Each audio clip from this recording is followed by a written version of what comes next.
नमस्कार साथियों, स्वागत है आप सभी का हमारे एक और नए इंपॉर्टेंट वीडियो में। तो साथियों, यदि आप भी एक पेंशन धारक हैं और किसी भी प्रकार की पेंशन का लाभ ले रहे, चाहे विधवा पेंशन हो, चाहे दिव्यांग पेंशन हो या फिर वृद्धावस्था पेंशन हो, तो आप लोगों के लिए वीडियो बहुत ही इंपॉर्टेंट होने वाली है। क्योंकि आज की इस वीडियो के माध्यम से हम आपको बताने वाले हैं कुछ ऐसे नए अपडेट के बारे में जो कि आपके पेंशन पर लागू होने वाले हैं। कुछ ऐसे नियमों की भी बात हम लोग इस वीडियो में करने वाले हैं। सबसे पहले आपको बता दें, जो बड़ी ब्रेकिंग न्यूज़ निकल कर आ रही है उसके मुताबिक आपको 1 जून 2025 से पहले कुछ ऐसे दस्तावेज है जो कि आपको जमा कर देने हैं, वरना आपकी पेंशन बंद हो सकती है। कौन से वो ऐसे डॉक्यूमेंट हैं जो कि आपको जमा करना जरूरी है अगर आपको जून में और मई में पेंशन का लाभ लेना है। तो फटाफट से वीडियो को शुरू करते हैं, पूरी जानकारी आपको बताते हैं क्या नई अपडेट निकल कर आ रही, कैसे आप लोग उसको फॉलो करेंगे। सबसे पहले जैसा कि ब्रेकिंग न्यूज़ आप लोग देख पा रहे होंगे, न्यूज़ में लिखा हुआ स्क्रीन पे आप लोग देख पा रहे होंगे, लिखा है 1 जून 2025 से पहले जमा करें ये दस्तावेज, वरना पेंशन हो जाएगी बंद। तो भारत में लाखों बुजुर्ग, विधवा, दिव्यांग और अन्य पात्र नागरिक विभिन्न सरकारी पेंशन योजनाओं का लाभ उठा रहे हैं। ये सब आप भली भांति जानते हैं। सरकार समय समय पर इन योजनाओं में जो है अपडेट करती रहती है, यानी पारदर्शी और लाभार्थियों तक सही तरीके से पहुंचाने के लिए नियमों में बदलाव करती रहती है। इसी कड़ी में वर्ष 2025 में एक महत्वपूर्ण निर्देश जारी किया गया। यदि निर्धारित तिथि तक यह दस्तावेज आपको जमा नहीं करेंगे तो आपकी पेंशन का भुगतान रोक दिया जाएगा, यानी कि आपकी पेंशन रोक दी जा सकती है। तो इसलिए आपको क्या करना है, फटाफट से डॉक्यूमेंट जमा कर देना है। कौन से डॉक्यूमेंट चाहिए होंगे, क्या पात्रता रखी गई, आगे वीडियो में हम आपको बताने वाले हैं। बस वीडियो को आपको स्किप नहीं करना, तभी आपको पूरी जानकारी स्पष्ट रूप से समझ में आएगी। जैसा कि आपके मन में सवाल उठ रहा होगा क्यों इसकी आवश्यकता पड़ी है, तो कई बार पेंशनधारी की मृत्यु के बाद भी उनके नाम पर पेंशन आती रहती है, जिससे सरकारी खजाने को काफ़ी नुकसान होता है। बहुत बार ऐसा होता है जिस पेंशनधारी की मृत्यु हो जाती है, परिवार वाले अपडेट नहीं करवाते हैं उसका पेंशन जो प्रमाण पत्र होता है, उस प्रकार से सरकार को काफ़ी नुकसान होता है और जिसके हक की पेंशन जानी होती उसको नहीं मिल पाती है।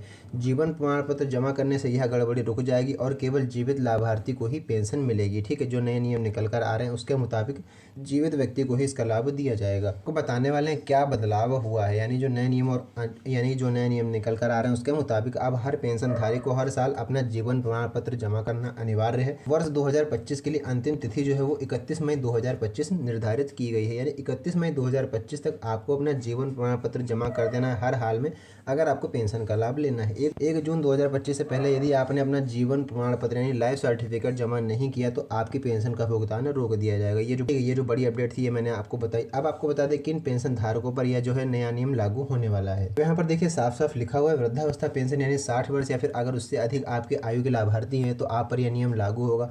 विधवा पेंशन धारकों पर लागू होगा और साथ में दिव्यांग और विकलांग पेंशन धारकों पर भी यह नियम लागू होने वाला है। काम क्या करना है, अगर आपके पास जीवन प्रमाण पत्र बना नहीं, यानी जीवन प्रमाण आपका लाइफ सर्टिफिकेट नहीं बना है, तो आपको जीवन प्रमाण पोर्टल पर जाना है।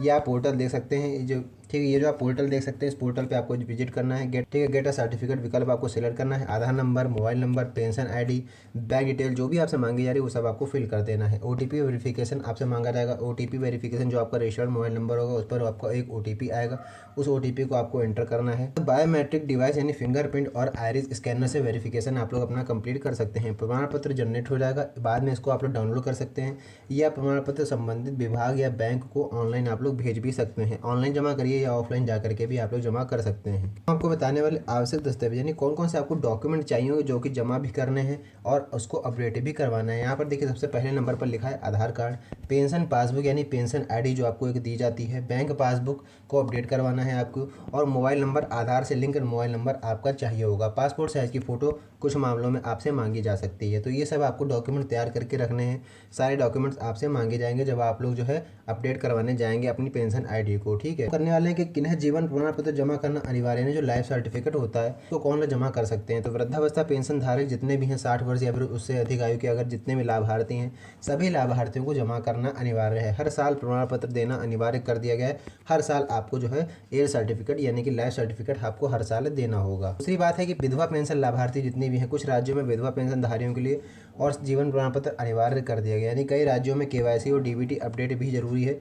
केवल आप लोग कुछ राज्यों में ऐसा है कि कुछ राज्यों में केवल आप लोग केवाईसी करवा सकते हैं या डीबीटी एक्टिव करवा के भी काम करवा सकते हैं, लेकिन कुछ राज्यों में विधवा पेंशनधारियों के लिए भी जीवन प्रमाण पत्र अनिवार्य कर दिया गया है। अब बताते हैं दिव्यांग और विकलांग पेंशन धारकों को भी जमा करना होगा, यानी दिव्यांग लाभार्थियों को भी जीवन प्रमाण पत्र या फिर केवाईसी डीबीटी आप लोग अपडेट करवा सकते हैं। कई राज्यों में, जैसे कि मैंने विधवा पेंशन के लिए बताया, कई राज्यों में जीवन प्रमाण पत्र मांगा जाता है, कहीं पर आपसे केवाईसी भी अपडेट करने के लिए कहा जा सकता है। हर राज्य का सिस्टम, हर राज्य का हिसाब अलग अलग है।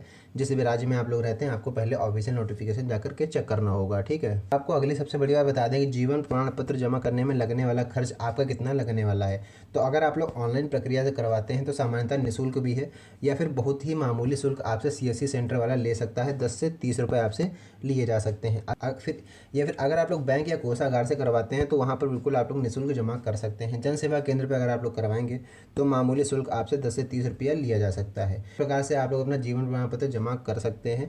बहुत ही मामूली खर्च होने वाला है। अगर आपकी पेंशन बंद हो गई यानी कि पेंशन आपकी नहीं आ रही है तो आपको क्या करना है, सबसे पहला जो काम है वो आपको ये करना है कि तुरंत आपको अपना जीवन प्रमाण पत्र जमा करना है। हो सकता है इसके कारण आपकी पेंशन टेम्परेरी रोक ली गई हो। दूसरा काम है कि बैंक विभाग में शिकायत दर्ज करवानी है आपको। अगर आपने सब कुछ अपना अपडेट करवा रखा है, जीवन प्रमाण पत्र भी जमा करवा रखा है, तो आपको फिर बैंक या फिर विभाग में शिकायत करनी होगी। अगला काम है आपको करना है ऑनलाइन फॉर्म भरने में अगर आपको दिक्कत आ रही है तो किसी जानकार की आपको मदद लेनी है या फिर आपको सीधे जनसेवा केंद्र में जाना है। जनसेवा केंद्र वाला आपका आराम से फॉर्म भर देगा, ठीक है। आपको बता दें कि ये जो आपके मन में सवाल जरूर उठ रहा होगा, भाई हम जो जीवन प्रमाण पत्र जमा करेंगे उसके लाभ क्या क्या मिलने वाले हैं। तो आपकी जानकारी के लिए बता दें, पेंशन का भुगतान सुचारू रूप से आपका होता रहेगा। सरकारी योजनाओं में आपको पारदर्शिता आपकी बनी रहेगी।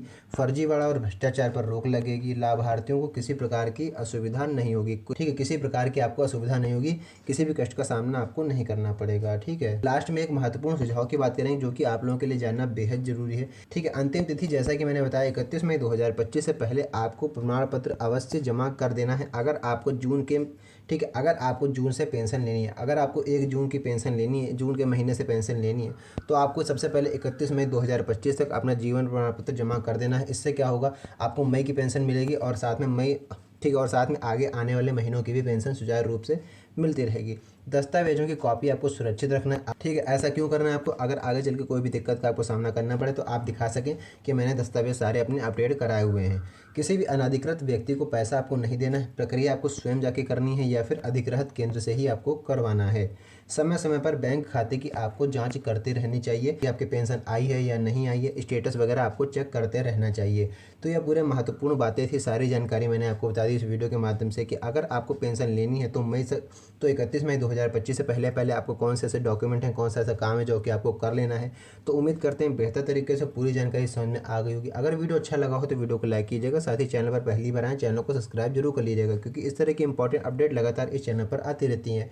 तो बस आज के इस वीडियो में इतने, मिलते हैं नई वीडियो में नेक्स्ट टॉपिक के साथ। तब तक के लिए धन्यवाद।